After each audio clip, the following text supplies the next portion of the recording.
آج ہم ایک ایسے موضوع پر بات کرنے والے ہیں جس سے اکثر لوگ تھوڑا کتراتے ہیں: وصیت اور پاور آف اٹارنی۔ جی بالکل۔ یہ سننے میں شاید تھوڑا خشک لگے، لیکن فرض کریں کہ کل صبح ہمارا اس موضوع پر امتحان ہے اور ہمیں صرف وہی جاننا ہے جو سب سے اہم ہے۔ صحیح۔ ہمارے پاس ایک فائنینشیل پلاننگ کی کتاب کا پورا باب ہے اور ہمارا مشن ہے اس میں سے ہر وہ قیمتی نقطہ نکالنا جو ہمیں یہ امتحان پاس کرنے میں مدد دے۔ بالکل، اور یہ امتحان صرف کاغذ پر نہیں ہوتا، زندگی میں بھی ہوتا ہے۔ یہ صرف قانونی کاغذات نہیں ہے، یہ اس بات کو یقینی بنانے کا طریقہ ہے کہ کسی کی زندگی بھر کی محنت اور خواہشات کا احترام ہو اور ان کے پیاروں کو غیر ضروری جھگڑوں اور اخراجات سے بچایا جا سکے۔ تو چلیں اس کی تیاری شروع کرتے ہیں۔ ٹھیک ہے، تو آئیے اس کو کھولتے ہیں۔ سب سے بنیادی سوال سے شروع کرتے ہیں، جو امتحان میں پہلا سوال ہو سکتا ہے: وصیت یعنی ول آخر ہے کیا، اور اسے اتنی سنجیدگی سے لینا کیوں ضروری ہے؟ وصیت ایک قانونی دستاویز ہے جو یہ بتاتی ہے کہ کسی شخص کی موت کے بعد اس کے اثاثے یعنی اس کی جائیداد اور پیسہ کس طرح تقسیم ہوں گے۔ ٹھیک ہے۔ اگر یہ ٹھیک سے نہ بنائی جائے یا بالکل ہی نہ ہو تو یوں سمجھیں کہ آپ نے اپنے خاندان کے لیے ایک قانونی بھول بھلیا چھوڑ دی ہے، اچھا۔ جس میں مہنگی لڑائیاں، غیر ضروری ٹیکسز اور بہت لمبی تاخیر شامل ہیں۔ یہ آپ کی آخری ہدایات ہیں اور ان کا واضح ہونا انتہائی ضروری ہے۔ کتاب میں وصیت کی مختلف اقسام کا ذکر ہے۔ مجھے لگتا ہے یہ امتحان کے لیے ایک اہم سوال ہو سکتا ہے۔ سب سے پہلے ہولوگراف ول کا ذکر ہے، یہ کیا چیز ہے؟ یہ وہ وصیت ہے جو مکمل طور پر وصیت کرنے والے نے یعنی ٹیسٹیٹر نے اپنے ہاتھ سے لکھی ہو اور اس پر دستخط کیے ہوں۔ اچھا، یعنی پوری کی پوری ہاتھ سے لکھی ہو۔ جی، اس کی خاص بات یہ ہے کہ اس کے لیے گواہوں کی ضرورت نہیں ہوتی، لیکن یہی اس کی سب سے بڑی کمزوری بھی ہے۔ چونکہ یہ عام طور پر قانونی مشورے کے بغیر لکھی جاتی ہے، اس میں ایسی سنگین غلطیاں ہو سکتی ہیں جو بعد میں بہت مہنگی پڑتی ہیں۔ یہاں ہربرٹ کی کہانی دی گئی ہے جس نے 11 الگ الگ بغیر تاریخ کی ہولوگراف وصیتیں چھوڑیں۔ 11؟ یہ تو حیران کن ہے۔ بالکل۔ یعنی قانون کی نظر میں نیت سے زیادہ تکنیکی پہلو اہم ہو جاتا ہے۔ ہربرٹ یقیناً اپنے خاندان کو نوازنا چاہتا تھا، لیکن چند غلطیوں کی وجہ سے اس کی خواہش اب بالکل الٹ ہو گیا۔ آپ نے بالکل صحیح نقطہ پکڑا ہے۔ ہربرٹ نے چند $1000 وکیل کی فیس بچانے کی کوشش کی، لیکن اس کے خاندان نے اس سے کہیں زیادہ رقم، وقت اور ذہنی سکون قانونی جنگ میں گوا دیا۔ اس سے یہ سبق ملتا ہے کہ بعض اوقات سستا راستہ سب سے مہنگا ثابت ہوتا ہے۔ عدالت نیت کا اندازہ لگانے کی کوشش کرتی ہے، لیکن اگر قانونی تقاضے پورے نہ ہوں تو اس کے ہاتھ بندھے ہوتے ہیں۔ تو کیا کوئی ایسی صورتحال ہے جہاں یہ ہولوگراف وصیت بنانا ٹھیک ہو؟ صرف انتہائی ہنگامی حالات میں۔ کتاب میں زولٹن کی مثال بہت ڈرامائی ہے۔ وہ ایک طیارہ حادثے کے بعد جنگل میں پھنس گیا تھا۔ اچھا۔ جب اسے لگا کہ وہ نہیں بچے گا تو اس نے جہاز کی لاگ بک میں اپنی کامن لاء بیوی کے لیے ایک وصیت لکھی اور دستخط کر دیے۔ یہ ایک آخری حربہ ہے جب آپ کے پاس کوئی اور راستہ نہ ہو۔ سمجھ گیا۔ تو عام حالات کے لیے روایتی یا رسمی وصیت یعنی کنونشنل اور فارمل ول، یہ سب سے عام قسم لگتی ہے۔ اس کی کیا شرائط ہیں؟ جی ہاں، یہ معیاری طریقہ ہے۔ اس کی 3 بنیادی شرائط ہیں۔ یہ تحریری ہونی چاہیے، وصیت کرنے والے کے دستخط ہونے چاہیے، اور یہ دستخط کم از کم 2 گواہوں کے موجودگی میں کیے جانے چاہیے۔ اور وہ گواہ بھی اس پر دستخط کرتے ہیں؟ جی، وہ بھی اس پر دستخط کرتے ہیں۔ یہاں ایک بہت اہم نکتہ ہے جسے امتحان کے لیے یاد رکھنا ضروری ہے۔ گواہان فائدہ اٹھانے والے یعنی بینیفیشریز یا ان کے شریک حیات نہیں ہو سکتے۔ ایسا کیوں ہے؟ اس کے پیچھے کیا منطق ہے؟ یہ بہت اہم ہے۔ اس کے پیچھے غیر ضروری دباؤ یا انڈیو انفلوئنس کے شبہے سے بچنا ہے۔ اچھا۔ عدالت یہ یقینی بنانا چاہتی ہے کہ وصیت کرنے والے نے اپنی آزاد مرضی سے فیصلے کیے ہوں۔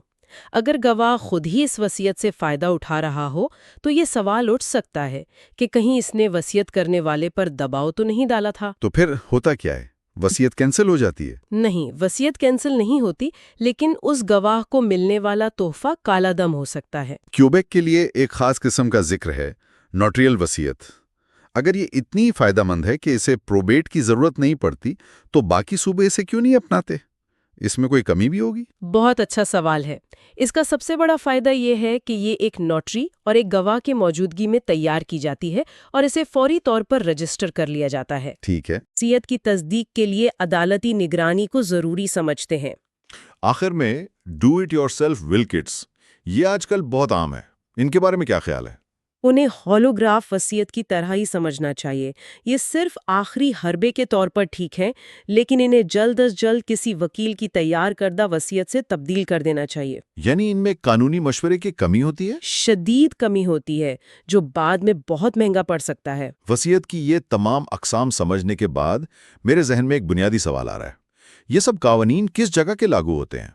کیا یہ اس بات پر منحصر ہے کہ کوئی کہاں رہتا ہے یا اس کی موت کہاں ہوتی ہے؟ یہ ڈومیسائل کا تصور یہی کام آتا ہوگا، ہے نا؟ بالکل، ڈومیسائل ایک بہت اہم تصور ہے۔ یہ وہ جگہ ہے جہاں کسی شخص کا سب سے مضبوط تعلق ہوتا ہے، اس کا مستقل رہائشی مقام۔ اچھا، اور یہی اہم ہے کیونکہ اسی جگہ کے قانون یہ طے کرتے ہیں کہ وصیت کے لیے کیا قانونی ضروریات ہیں اور جائیداد کیسے تقسیم ہوگی۔ تو اس کا مطلب ہے کہ اگر کوئی شخص 6 مہینے فلوریڈا میں اور 6 مہینے اونٹیریو میں رہتا ہے تو عدالت یہ دیکھے گی کہ اس کا دل کہاں ہے۔ جی، ایک طرح سے یہی کہہ سکتے ہیں۔ یعنی اس کے سماجی تعلقات، کلب ممبرشپ اور خاندانی جڑیں کہاں ہیں۔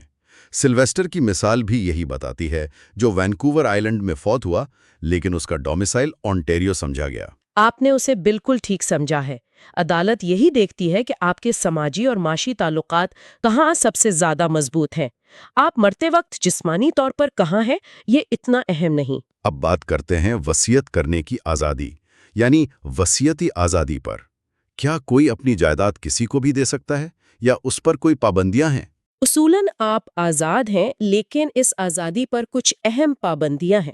مثال کے طور پر مشترکہ ملکیت والی جائیداد، جسے جوائنٹ ٹیننسی کہتے ہیں، وہ وصیت کا حصہ نہیں بن سکتی۔ اوہ، وہ کیوں؟ کیونکہ وہ خود بخود زندہ بچ جانے والے مالک کو منتقل ہو جاتی ہے۔ لیکن سب سے بڑی پابندیاں وہ ہیں جو وصیت کو چیلنج کرنے کی بنیاد بنتی ہیں۔ ہاں، یہ واقعی دلچسپ حصہ ہے۔ وصیت کو چیلنج کرنے کی سب سے عام وجوہات کیا ہو سکتی ہیں؟ یہ امتحان میں ضرور پوچھا جائے گا۔ سب سے پہلی اور عام وجہ ہے وصیتی اہلیت کا فقدان۔ یعنی یہ ثابت کرنا کہ جب وصیت پر دستخط ہوئے وہ شخص ذہنی طور پر اس قابل نہیں تھا کہ وہ سمجھ سکے کہ وہ کیا کر رہا ہے، اس کے پاس کیا اثاثے ہیں اور وہ کسے دے رہا ہے۔ لیکن یہ ثابت کرنا تو بہت مشکل ہوگا، خاص طور پر جب وہ شخص دنیا میں نہ رہا ہو۔ بہت مشکل ہوتا ہے، لیکن ناممکن نہیں۔ عدالت میڈیکل ریکارڈز، گواہوں کی شہادتیں اور اس وقت کے حالات کا جائزہ لیتی ہے۔ اسی سے جڑا ہوا غیر ضروری دباؤ کا تصور بھی ہے، جہاں یہ ثابت کیا جائے کہ کسی نے اس شخص کو وصیت تبدیل کرنے پر مجبور کیا ہو۔ اور دوسری وجہ کیا ہے؟ مجھے وہ بس ٹوکن والی کہانی یاد آ رہی ہے۔ ہاں، گنو کی کہانی۔ دوسری بڑی وجہ ہے انحصار کرنے والوں کے لیے مناسب فراہمی نہ کرنا۔ قانون کہتا ہے کہ آپ اپنے شریک حیات، نابالغ بچوں یا دیگر منحصر افراد کو بے سہارا نہیں چھوڑ سکتے۔ اور گنو نے کیا کیا تھا؟ گنو غصے میں اپنی بیوی کو جائیداد میں سے صرف ایک بس کا ٹوکن دینا چاہتا تھا، لیکن اس کے وکیل نے سمجھایا کہ عدالت ایسی وصیت کو مسترد کر دے گی اور بیوی کو مناسب حصہ دے گی، جس سے صرف قانونی اخراجات بڑھیں گے۔ بس کا ٹوکن؟ یہ تو فلمی سین لگتا ہے، لیکن یہ ایک سنجیدہ نکتہ ہے کہ غصے میں کیے گئے فیصلے عدالت میں نہیں چلتے۔ تیسری وجہ شریک حیات کے حقوق سے متعلق ہے۔ یہ مساوی حصے کا دعویٰ کیا ہے؟ کچھ صوبوں میں، خاص طور پر فیملی لاء کے تحت، زندہ بچ جانے والا شریک حیات وصیت میں ملنے والے حصے کو مسترد کر سکتا ہے اور اس کے بجائے شادی کے دوران جمع ہونے والی جائیداد میں مساوی حصے کا دعویٰ کر سکتا ہے۔ اچھا۔ جیک اور جل کی کہانی اس کی بہترین مثال ہے۔ جیک نے جل کے لیے ایک محدود وصیت چھوڑی، لیکن جل نے حساب لگایا کہ مساوی حصے کا دعویٰ کرنے سے اسے زیادہ ملے گا اور وہ کامیاب رہیں۔ اور آخری وجہ عوامی پالیسی کے خلاف شرائط ہیں۔ اس کا کیا مطلب ہے؟ اس کا مطلب ہے کہ آپ وصیت میں ایسی شرائط نہیں لگا سکتے جو غیر قانونی ہوں، امتیازی سلوک پر مبنی ہوں یا معاشرتی اقدار کے خلاف ہوں۔ جیسے کہ؟ مثال کے طور پر آپ یہ شرط نہیں لگا سکتے کہ آپ کے بیٹے کو وراثت تبھی ملے گی جب وہ اپنی بیوی کو طلاق دے دے۔ عدالت ایسی شرائط کو کالعدم قرار دے گی۔ ٹھیک ہے، زندگی بدلتی رہتی ہے، تو اگر کسی کو اپنی وصیت تبدیل کرنی ہو یا منسوخ کرنی ہو تو اس کا کیا طریقہ ہے؟ منسوخ کرنے کے 2 سیدھے طریقے ہیں۔ یا تو ایک نئی وصیت بنائیں جس میں واضح طور پر لکھا ہو کہ پرانی وصیت منسوخ کی جاتی ہے، یا پھر جان بوجھ کر پرانی وصیت کو پھاڑ کر یا جلا کر تباہ کر دیں۔ یہاں ایلمر کی مثال بڑی سبق آموز ہے۔ آپ یقین کریں گے کہ اس نے 2 وصیتیں چھوڑیں اور دوسری میں یہ لکھنا بھول گیا کہ پہلی منسوخ ہے۔ جی، ایسا ہو جاتا ہے۔ اس کی وجہ سے اس کی جائیداد کو دونوں وصیتوں پر عمل کرنا پڑا اور 2 مختلف گرجہ گھروں کو ادائیگی کرنی پڑی۔ جی، اسی لیے ہر نئی وصیت کا پہلا جملہ یہی ہونا چاہیے کہ میں اپنی تمام پچھلی وصیتوں اور کوڈیسلز کو منسوخ کرتا ہوں۔ یہ ایک چھوٹا سا جملہ ہے جو بہت بڑی الجھن سے بچاتا ہے۔ اور زندگی کے بڑے واقعات جیسے شادی یا طلاق کا وصیت پر کیا اثر ہوتا ہے؟ کیا زندگی خود ہی آپ کے پرانے منصوبوں کو منسوخ کر دیتی ہے؟ ایک طرح سے ہاں۔ کیوبیک کے علاوہ زیادہ تر صوبوں میں شادی کرنے سے آپ کی پرانی وصیت خود بخود منسوخ ہو جاتی ہے۔ اچھا، اس کے پیچھے منطق یہ ہے کہ قانون آپ کے نئے شریک حیات کو تحفظ فراہم کرنا چاہتا ہے۔ طلاق البتہ پوری وصیت کو منسوخ نہیں کرتی۔ تو پھر کیا ہوتا ہے؟ یہ صرف سابق شریک حیات کے حق میں کی گئی وصیتوں کو کالعدم کرتی ہے، گویا وہ وفات پا چکے ہوں۔ اور اگر صرف چھوٹی موٹی تبدیلی کرنی ہو تو اس کے لیے کوڈیسل کا ذکر ہے؟ کوڈیسل ایک قانونی ضمیمہ ہے، وصیت کا ایک چھوٹا سا اپ ڈیٹ۔ یہ پوری وصیت کو دوبارہ لکھے بغیر اس میں کوئی تبدیلی، اضافہ یا کمی کرنے کے لیے استعمال ہوتا ہے۔ ٹھیک ہے۔ اسے بھی وصیت کی طرح ہی دستخط اور گواہوں کی ضرورت ہوتی ہے، لیکن محترمہ تھامسن کی مثال ہمیں سکھاتی ہے کہ کبھی کبھی نئی وصیت بنانا بہتر ہوتا ہے، خاص طور پر اگر آپ کسی کا حصہ کم کر رہے ہوں تاکہ خاندانی تعلقات خراب نہ ہوں۔ اب وصیت میں شامل اہم کرداروں کی بات کرتے ہیں۔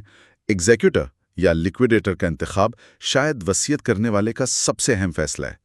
یہ ایک طرح سے آپ کی ٹیم کا کپتان چننے جیسا ہے۔ بالکل، یہ وہ شخص یا ادارہ ہے جو آپ کی خواہشات کو عملی جامہ پہنائے گا۔ یہ آپ کے اثاثے جمع کرے گا، قرض ادا کرے گا، ٹیکس فائل کرے گا اور پھر باقی ماندہ جائیداد کو آپ کی ہدایات کے مطابق تقسیم کرے گا۔ تو 2 آپشنز ہیں۔ جی، 2 بنیادی آپشنز ہیں، کوئی کارپوریٹ ایگزیکٹر جیسے ٹرسٹ کمپنی یا کوئی فرد جیسے دوست یا رشتہ دار۔ یہ تو ایک پروفیشنل فرم اور ایک قابل اعتماد دوست کے درمیان انتخاب کرنے جیسا ہے۔ کارپوریٹ ایگزیکٹر کے پاس تجربہ، غیر جانبداری اور تسلسل ہوتا ہے۔ وہ بیمار نہیں پڑتے، چھٹی پر نہیں جاتے۔ صحیح، لیکن ایک فردی ایگزیکٹر آپ کے خاندان کو بہتر سمجھ سکتا ہے اور اس کا ذاتی لگاؤ ہوتا ہے۔ آپ نے بالکل صحیح موازنہ کیا۔ انتخاب کرتے وقت یہ دیکھنا چاہیے کہ آپ کی جائیداد کتنی پیچیدہ ہے اور آپ کے خاندانی حالات کیسے ہیں۔ اگر آپ کو لگتا ہے کہ خاندان میں جھگڑے ہو سکتے ہیں تو ایک غیر جانبدار کارپوریٹ ایگزیکٹر بہتر ہو سکتا ہے۔ نابالغ بچوں کے لیے گارڈین کا تقرر کیسے ہوتا ہے؟ یہ والدین کے لیے سب سے بڑا خوف ہوتا ہے۔ وصیت میں آپ اپنے بچوں کے لیے گارڈین نامزد کر سکتے ہیں۔ یہ ایک بہت اہم قدم ہے، لیکن یہ یاد رکھنا ضروری ہے کہ یہ صرف ایک سفارش ہوتی ہے۔ یعنی حتمی فیصلہ عدالت کا ہوتا ہے؟ جی، حتمی فیصلہ عدالت کرتی ہے، اور عدالت ہمیشہ بچوں کے بہترین مفاد کو سب سے اوپر رکھتی ہے۔ لیکن اگر آپ نے کسی قابل شخص کو نامزد کیا ہے تو عدالت عام طور پر آپ کی خواہش کا احترام کرتی ہے۔ اور ٹرسٹی کا کردار کیا ہے؟ ٹرسٹی ان اثاثوں کا انتظام کرتا ہے جو کسی مستفید یعنی بینیفیشری کے لیے ٹرسٹ میں رکھے گئے ہوں۔ یہ عام طور پر تب ہوتا ہے جب مستفید نابالغ ہو یا ذہنی یا جسمانی طور پر اپنے معاملات خود سنبھالنے کے قابل نہ ہو۔ جیسے جوہان نے اپنے بیٹے کے لیے کیا۔ بالکل، جیسے جوہان نے اپنے ذہنی طور پر معذور بیٹے کے لیے ٹرسٹ قائم کیا اور اپنی بیٹیوں کو اس کا ٹرسٹی مقرر کیا تاکہ اس کی زندگی بھر دیکھ بھال ہو سکے۔ یہ سب کردار بہت اہم ہیں۔ اب اس صورتحال پر آتے ہیں جب کسی کی وصیت ہی نہ ہو۔ اسے انٹیسٹیسی کہتے ہیں۔ اس کا مطلب تو یہ ہوا کہ آپ اپنی کہانی کا اختتام حکومت کو لکھنے دے رہے ہیں؟ بالکل یہی مطلب ہے۔ وصیت کے بغیر مرنے کا مطلب ہے کہ آپ کے اثاثے آپ کی خواہش کے مطابق نہیں بلکہ صوبائی قوانین کے مطابق تقسیم ہوں گے۔ یہ قوانین بہت سخت اور غیر لچکدار ہوتے ہیں اور ہو سکتا ہے کہ آپ کی خواہشات سے بالکل مختلف ہوں۔ عدالت جائیداد کا انتظام کرنے کے لیے ایک ایڈمنسٹریٹر مقرر کرتی ہے اور اس عمل میں بہت تاخیر اور تنازعات پیدا ہو سکتے ہیں۔ ٹھیک ہے، اب اس موضوع پر آتے ہیں جسے آپ نے امتحان کا سب سے بڑا موضوع کہا تھا، پروبیٹ۔ یہ لفظ اکثر سننے میں آتا ہے لیکن بہت کم لوگ اسے سمجھتے ہیں۔ اس پر ہمیں تھوڑا زیادہ وقت لگانا چاہیے۔ یہ آخر ہے کیا؟ پروبیٹ یوں سمجھیں کہ وہ قانونی عمل ہے جس کے ذریعے عدالت اس بات کی تصدیق کرتی ہے کہ جو وصیت پیش کی گئی ہے وہ واقعی اس شخص کی آخری اور درست وصیت ہے۔ اچھا، عدالت ایک سرٹیفکیٹ جاری کرتی ہے جسے لیٹرز پروبیٹ کہتے ہیں، جو ایگزیکیوٹر کو جائیداد کے معاملات چلانے کا قانونی اختیار دیتا ہے۔ لیکن ایک منٹ، اگر وصیت پہلے سے ہی قانونی طور پر درست ہے تو پھر بینک اور دیگر ادارے اس عدالتی سرٹیفکیٹ پر کیوں اصرار کرتے ہیں؟ بہت اچھا سوال ہے۔ وہ خود کو قانونی ذمہ داری سے بچانے کے لیے ایسا کرتے ہیں۔ مطلب؟ فرض کریں کہ کوئی ایگزیکیوٹر ایک وصیت لے کر بینک جاتا ہے۔ بینک کو کیسے پتا چلے گا کہ یہ واقعی آخری وصیت ہے؟ ہو سکتا ہے اس کے بعد کوئی اور وصیت لکھی گئی ہو۔ صحیح۔ عدالتی حکم بینک کو یہ تحفظ فراہم کرتا ہے کہ وہ صحیح شخص کو اثاثے منتقل کر رہے ہیں اور بعد میں ان پر کوئی مقدمہ نہیں کرے گا۔ سمجھ گیا، یہ ان کی انشورنس پالیسی ہے۔ لیکن اس کے نقصانات کیا ہیں؟ میں نے سنا ہے کہ لوگ اس سے بچنے کی بہت کوشش کرتے ہیں۔ دو بڑے نقصانات ہیں۔ پہلا، یہ ایک عوامی عمل ہے۔ اس کا مطلب ہے کہ آپ کی وصیت اور آپ کے اثاثوں کی تمام تفصیلات عوامی ریکارڈ کا حصہ بن جاتی ہیں۔ یعنی کوئی بھی جا کر دیکھ سکتا ہے؟ جی، کوئی بھی شخص عدالت جا کر اسے دیکھ سکتا ہے۔ آپ کی پرائیویسی ختم ہو جاتی ہے۔ یہ تو بہت سے لوگوں کے لیے پریشانی کی بات ہوگی۔ اور دوسرا نقصان؟ دوسرا اور بڑا نقصان پروبیٹ فیس ہے۔ یہ کوئی معمولی فیس نہیں ہوتی۔ یہ جائیداد کی کل مالیت پر 1% کے طور پر وصول کی جاتی ہے اور کچھ صوبوں میں یہ کافی زیادہ ہو سکتی ہے۔ اسے اکثر پوشیدہ ڈیتھ ٹیکس بھی کہا جاتا ہے۔ پوشیدہ ڈیتھ ٹیکس؟ جی، کیونکہ یہ بظاہر ایک انتظامی فیس ہے لیکن اس کی رقم ہزاروں یا لاکھوں ڈالر تک پہنچ سکتی ہے۔ تو ہم نے موت کے بعد کی منصوبہ بندی یعنی وصیت کا گہرائی سے جائزہ لے لیا ہے، لیکن زندگی میں انکیپیسٹی یعنی نااہلی کی صورت میں کیا ہوتا ہے؟ یہاں پاور آف اٹرنی کا کردار آتا ہے۔ بالکل، وصیت موت کے بعد کام آتی ہے لیکن پاور آف اٹرنی آپ کی زندگی میں اس وقت کام آتا ہے جب آپ اپنے فیصلے خود کرنے کے قابل نہیں رہتے، چاہے یہ عارضی ہو یا مستقل۔ جی، یہ ایک ایسی دستاویز ہے جس میں آپ کسی قابل اعتماد شخص کو یہ اختیار دیتے ہیں کہ وہ آپ کی طرف سے مالی یا ذاتی فیصلے کریں۔ موریس کی کہانی اس کی اہمیت کو بالکل واضح کرتی ہے۔ وہ ایک حادثے میں کوما میں چلا گیا اور اسی وقت اسٹاک مارکیٹ گر رہی تھی۔ جی، چونکہ اس نے پہلے سے انڈیورنگ پاور آف اٹارنی بنایا ہوا تھا، اس کا بھائی فوراً اس کے سٹاکس بیچ کر اسے بڑے مالی نقصان سے بچا سکا۔ اگر یہ دستاویز نہ ہوتی تو کیا ہوتا؟ اگر یہ دستاویز نہ ہوتی تو اس کے بھائی کو عدالت جا کر اس کے معاملات سنبھالنے کی اجازت لینی پڑتی۔ اس عمل میں ہفتے یا مہینے لگ سکتے تھے اور تب تک بہت دیر ہو چکی ہوتی۔ تو یہ نااہلی کسی بھی عمر میں ہو سکتی ہے؟ کسی بھی وقت، کسی بھی عمر میں، اور اس کے لیے پہلے سے منصوبہ بندی کرنا انتہائی ضروری ہے۔ اس کی اہم اقسام کون سی ہیں؟ دو اہم اقسام ہیں۔ پہلی، جائیداد کے لیے پاور آف اٹارنی۔